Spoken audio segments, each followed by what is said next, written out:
segues nicely into vulnerability, and I know it feels well really present at the moment for me around the conversation around is it okay to be vulnerable as a man to your partner? Let's stick with Mm-hmm. the dynamic maybe. Sure. I'd love to hear your thoughts on it because I know you asked, was it Sarah on your recent podcast?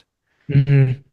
But what is it for you? Because I know also Connor Beaton has a fair amount of work on this stuff around, you know, and you know what? You touched on it last time on our podcast when you said you go away to a weekend and you tap into parts of yourself and you feel more light and you've just lifted up emotion over your head. And then you go into any relationship or even someone down the street and you put that emotion on them, they're not going to be able to hold it.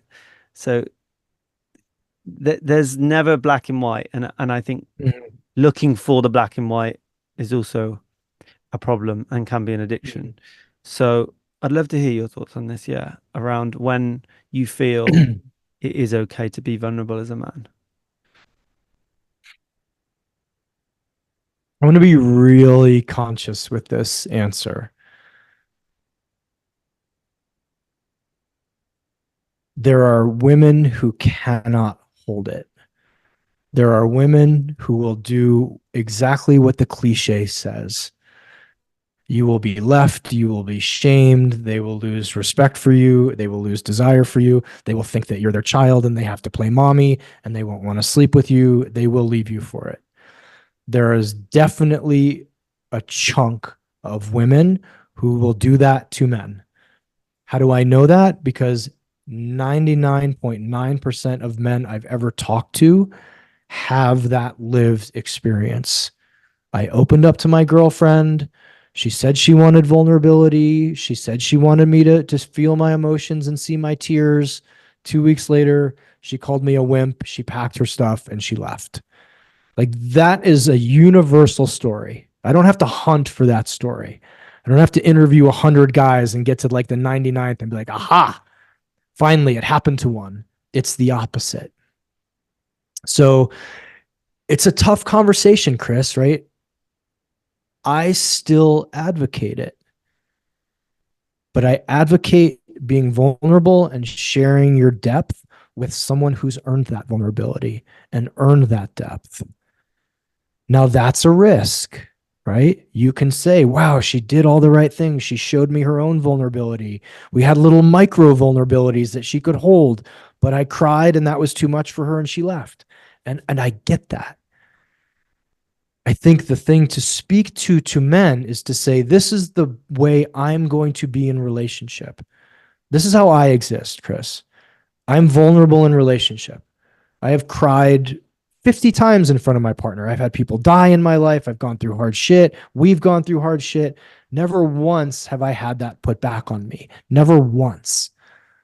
If it did, I would know that the relationship is over because I can't be with someone who would shame my emotion. Just like I wouldn't expect a woman to stay with me if I shamed her emotion and her vulnerability.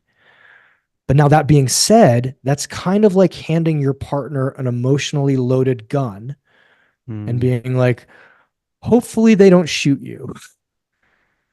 And if in saying if they do, oh shit, sorry, man, just the wrong person. But you're like, wait a minute, I now have this hole in my chest where they blew me up. What do I do now? And so it really is a nuanced dynamic. It really is a double-edged conversation. You will not get to the depth you want to get to without being vulnerable. Period. Fucking period. And the risk we all take, men and women, on the way down to that depth is the risk that that vulnerability will be used against us. That's where we're at culturally. Mm. So I can say to guys, you got to be, the culture screams it. You got to be vulnerable. You got to be vulnerable. You got to be vulnerable. And there's 1,000 guys being like, we were, and we got left. Right. Yet I will propose a relational structure to you where you and your partner know each other better than anybody else on the planet, where you know your secrets, you know your foibles, you know your idiosyncrasies, you know your quirks, you know your fears, your shames, your hopes, your dreams. That is relating. That is what we are all dying for. truly that level of being known, being seen, being held, being met, being celebrated, like that's the fucking goal. The risk goes with it. The deeper you go, the higher the risk it is. Because that person now has ammunition to hurt you emotionally, egoically, spiritually, right? If they haven't done their work, if they're not clean, you're just handing the gun to like a criminal. And so it's a fucking risk, man. It's a fucking risk. I feel you. Like I have to check myself when I did a video on this a week ago and said to guys, I'm just going to propose this. I know a lot of you have been hurt by doing this. And here's how I do relationship. Take it or leave it. This is how I do it. So I'm not going to tell you to do it. I'm just going to present the model to you and present the structure and say, now, what you do with this is up to you. Who you do this with is up to you. I've done it with very conscious women, fortunately. I've done it with women who weren't conscious earlier in my life. Now I do it with conscious women. I also do it fully owning the risk that, hey, this could get thrown back in my face. So I hope I've answered your question. This is where the co-ed work is needed, Chris, because what we've done is we've pedestalized women and saying, oh, they're the emotional ones. They can hold all the charge. They're the ones who are sensitive. No. We are equally as fucking emotional and equally as sensitive. We've just been conditioned out of it. So now we have women who say like, but I'm naturally able to hold a man in the depth of his emotion. And I'm like, bullshit, you are. You're still playing manipulative princess games or thinking you're a goddess because you went to a workshop. Have you gone to therapy? Have you untangled yourself from your shadow with the masculine? Right? That's the level we need to be playing at. Women need to do their work, men need to do our work, then we need to come together and do our combined work. That's how we have women who can hold men's emotions and men who can hold women's emotions and hold their depth, hold each of our depth. That's a tall order.